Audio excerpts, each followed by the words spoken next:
to ask Dylan to come up here and state his wish. Dylan.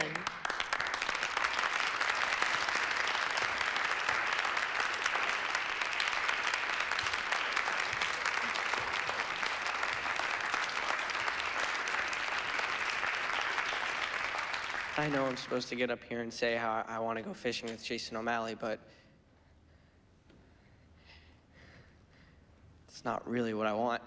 I've always thought of it, even from the moment I read the screenplay, as a fable, as a fairy tale. Yeah. That's to me what it always was. Yeah, it's this kid having mustered up his strength and his last bit of will to act out this fantasy, which is what it really is. Because you know, a lot of kids, they would only dream about doing something like that. You know, you could joke around with your friends. You know, even. You know, I know what I did. I know what I would say. I would get a lap dance from a stripper, or, you know, just to want to lose my virginity or something. But Dylan, he wants to just be in the presence of this woman.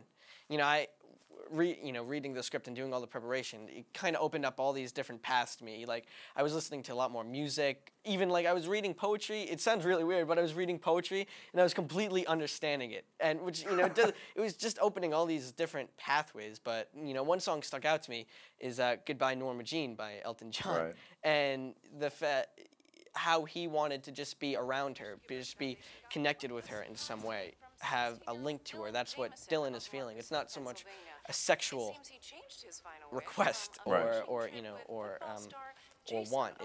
It's him just wanting to be with her. There is also something I realized I want a whole lot more. So for my last wish, I would like to spend a weekend alone with Nikki Sinclair. What? It's really hard to describe to people.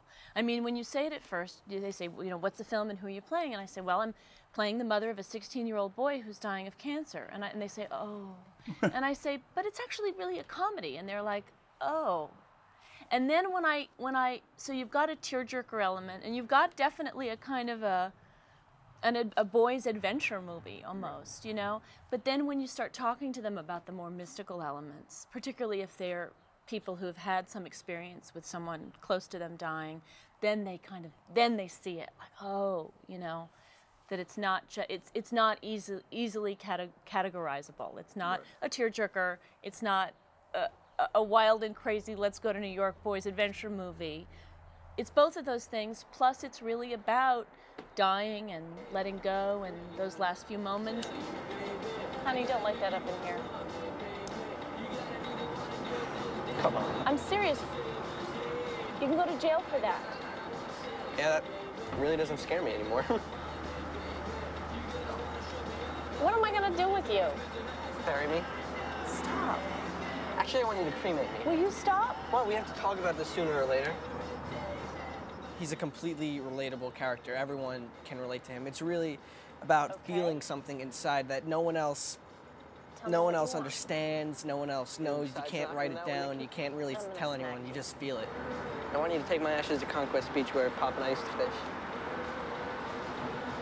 That's a beautiful idea.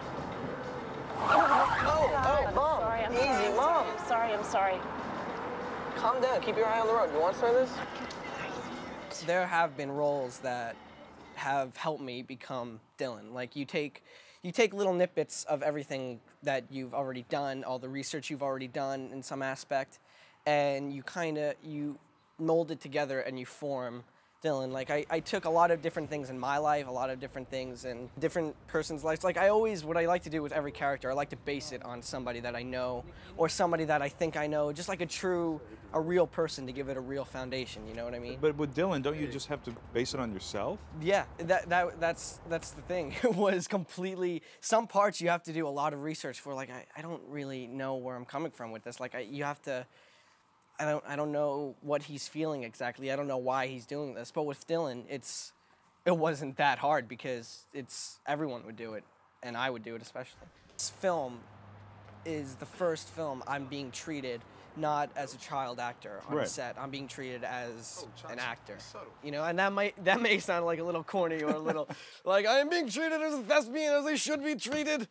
No, but it's the first time I feel like almost coming into my own a little bit, where I'm using everything I've learned and applying it here, you know what I mean? And at the same time learning everything else. But it's really the first time like I said, I'm being treated as, I'm not being looked at as a you know, obviously they're going out and seeing the movies that the studios put out, you know, but I think that, and there's certainly a lot of validity to those projects, but I think that, you know, this is one of those films that because of how it was made, we got to make it in a way that we didn't have to really compromise the movie, you know, but we didn't, I mean, when we were shopping at the studios, which we had done, and there was interest there too, but it was always like, well, does he have to die? Does he, you know, does he have to have cancer? Does, you know, can he do this? Can he, you know, and we were like, well, no, I mean, that's the way it is. What would they have preferred that he had, by the way? Acne, but he has acne. I would shine just like a million suns if you just love me, baby. All the stars point me to you, and lately they just drive me crazy. You did it, man. Our universe can be so cruel, so baby, baby, be my lady.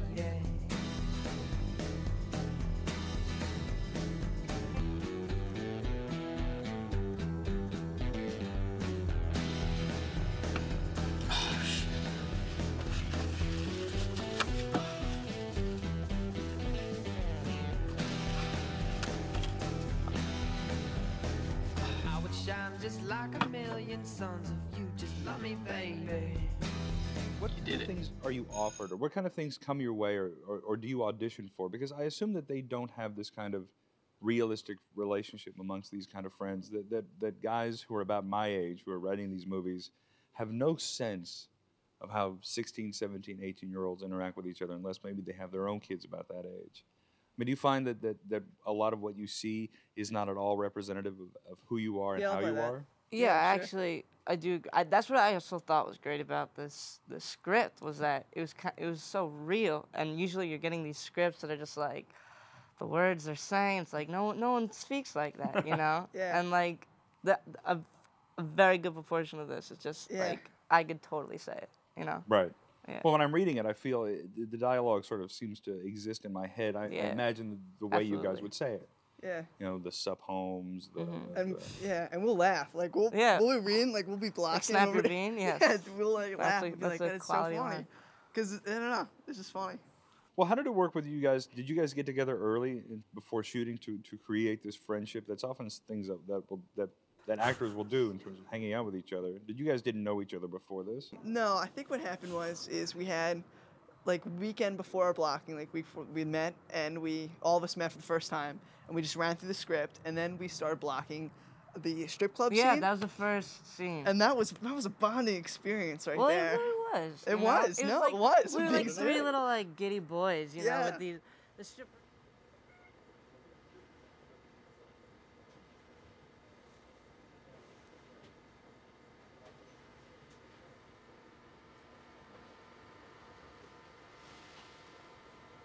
Good morning.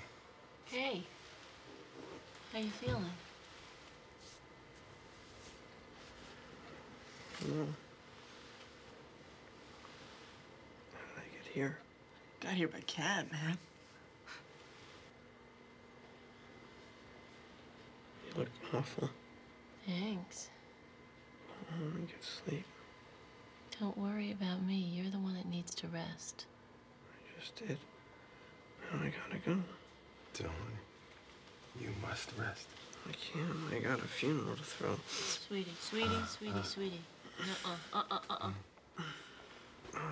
Okay. Resting's good.